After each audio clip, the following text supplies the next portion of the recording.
Bonjour chers amis, j'ai tenu à enregistrer cette petite vidéo car du 24 au 26 août prochain, la France accueillera au Pays Basque, à Biarritz, le 45e sommet du G7, le groupe qui rassemble les 7 principales puissances économiques du monde, qui n'est plus le G8 depuis qu'on en a suspendu la Russie, jugée infréquentable.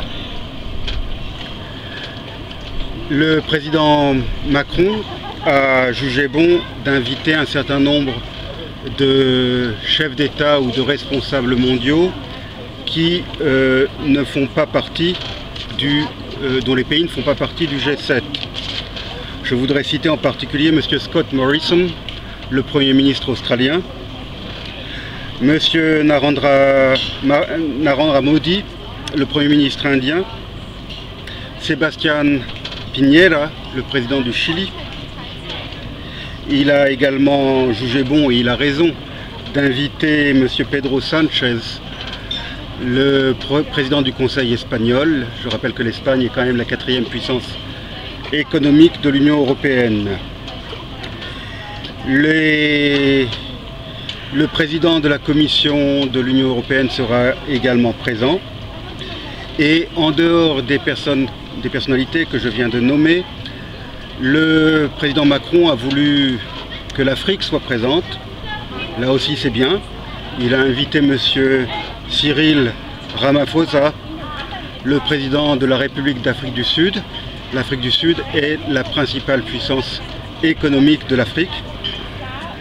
Il a également invité M. Roch-Marc Christian Kaboré, le président du Burkina Faso, qui actuellement préside le G5 Sahel, c'est-à-dire les pays du Sahel qui sont confrontés à la menace terroriste.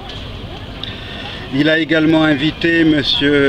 Abdel Fattah al-Sisi, le président égyptien, qui, même s'il n'est pas un président exemplaire en matière de démocratie et de droits de l'homme, n'en est pas moins le président d'un pays important, un pays qui compte en Afrique et au Moyen-Orient, et actuellement il est le président de l'Union africaine pour un an. Monsieur Macky Sall, le président du Sénégal, a également été invité. Le président du Sénégal est en ce moment le président du NEPAD. Le NEPAD, c'est le nouveau partenariat pour le développement de l'Afrique, qui est une agence de développement de l'Union africaine. Monsieur Moussa Faki, le président de la Commission de l'Union africaine, est également invité. Je n'ai aucun problème avec toutes ces invitations. Mon seul problème, c'est la présence du plus grand criminel de guerre actuellement au pouvoir. Je veux parler de Paul Kagame, le président de la République du Rwanda. Monsieur Paul Kagame foule aux pieds les droits de l'homme. Il a été réélu en 2018 avec plus de 99% des suffrages, après avoir emprisonné la seule qui aurait pu constituer une menace, Madame Diane Rwigara, qui avait eu le courage de manifester son intention de se présenter. Avant même qu'elle ait pu se présenter, elle fut arrêtée en compagnie de sa mère et de ses sœurs et emprisonnée. Elle est restée 1 an en prison.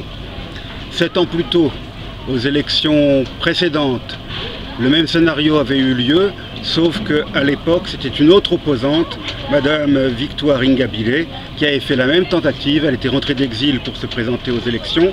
Elle en a été empêchée et a été condamnée à 8 ans de prison. Au Rwanda, on signale tous les jours la disparition d'opposants.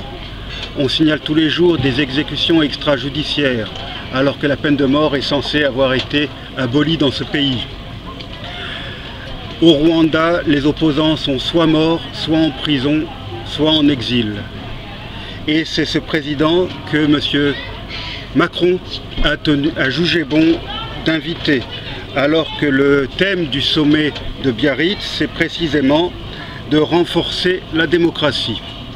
M. Kagame, qui, même s'il a été président de l'Union africaine l'année dernière, ne l'est plus, il n'a aucun titre pour être présent à ce sommet. il ne préside que son propre pays et il foule aux pieds les droits de l'homme et est responsable de millions de morts en République démocratique du Congo et de centaines de milliers de morts dans son propre pays. De plus, l'un des thèmes du sommet, le principal même, c'est la lutte contre les inégalités. Le Rwanda est un pays très inégalitaire. C'est un pays dont on vante la réussite économique. Effectivement, Kigali a changé de visage avec des grands immeubles aux façades en verre, très impressionnants, des rues propres, mais tout cela n'est qu'un décor précisément de façade. Les inégalités sont criantes au Rwanda,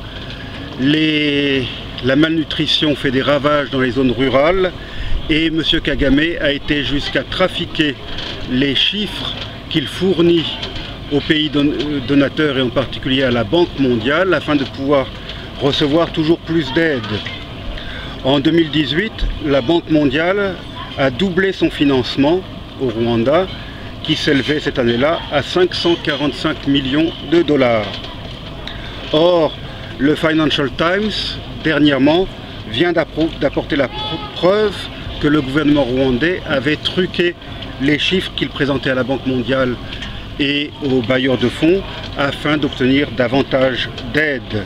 L'indice de pauvreté en particulier n'a pas baissé alors que les chiffres fournis à la Banque mondiale indiquaient que l'indice de pauvreté avait baissé.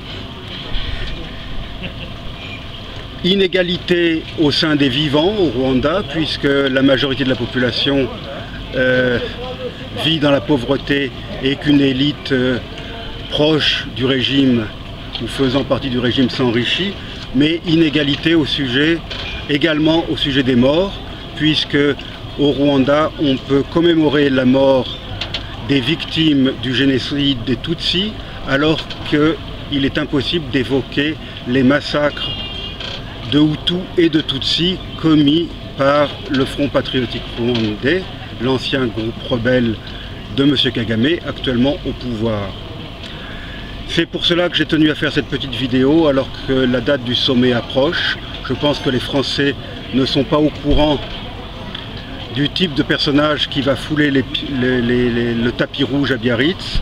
Et j'en profite pour rappeler le livre que j'ai écrit, Rwanda 25 années de mensonges, publié aux éditions Vincentello d'Istria, dans lequel je donne tous les détails au sujet des crimes de Paul Kagame et de son régime, et également au sujet des mensonges qu'il a voulu faire circuler, notamment pour incriminer la France dans le génocide et pour dissimuler ses propres crimes. Monsieur Macron s'était déjà, je dirais, discrédité en favorisant la nomination de l'adjointe de Paul Kagame